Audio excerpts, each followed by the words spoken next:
মাননীয় সদস্য, আমি বারবার চেষ্টা করছিলাম আপনার দৃষ্টি আকর্ষণ করে আমাকে বলার সুযোগ দেওয়ার জন্য। যারা আগে কখনোই দেননি তাদেরটা প্রায়োরিটাইজ করা হয়েছে। মাননীয় সদস্য, একটু দয়া করে অ্যালাউ করেন, আমি বলি, আপনি শুনেন। গুরুত্ব অনুযায়ী শুধুমাত্র সেই বলি প্রশ্ন প্রত্যেক দাসা বিধির বিধান মধ্যে 2 মিনিট করে বক্তব্য রাখতে পারবেন, যেটা আপনি এখন করছেন।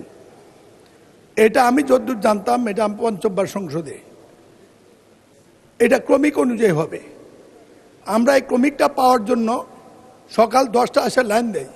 মাননীয় স্পিকার, কি বিড়ম্বনা, এটা উপলব্ধি করার সুযোগ আপনার হয়েছে কিনা জানি না। আমার সিরিয়াল অনুযায়ী আমার বিষয়ে বক্তব্য রাখার কথা। আমি যতদূর জানি, আমি জানতে চাই আমার নাম আছে, আমার সিরিয়াল কত, আমাকে ডাকেন না কেন?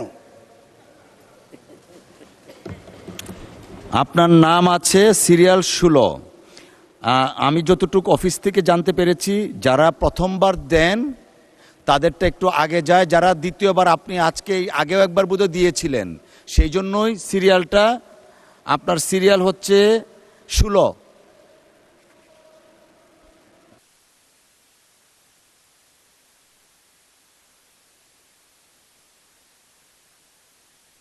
মাননীয় সদস্য, আই হ্যাভ বিন ইনফর্মড। মাননীয় সদস্য, একটু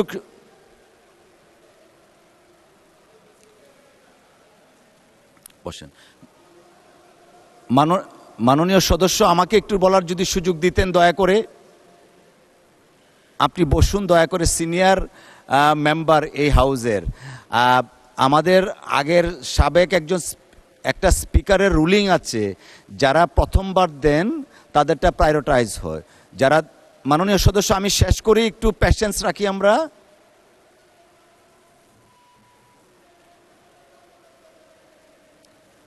মাননীয় সদস্য, আমি তো শুনতে পারবো না, আমারটা।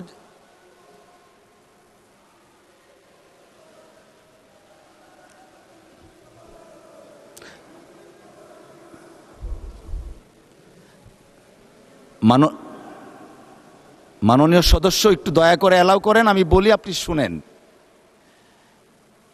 সাবেক একটা রুলিং আছে স্পিকার কর্তৃক প্রদত্ত।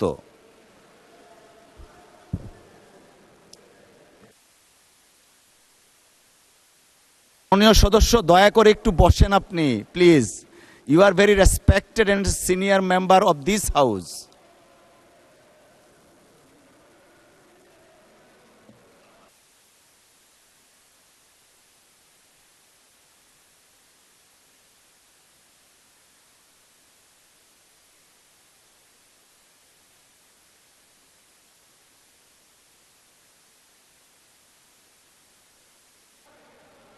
না না না, মাননীয় আপনি বসেন, জয়নাল আবেদিন সাহেব, আপনি বসেন প্লিজ।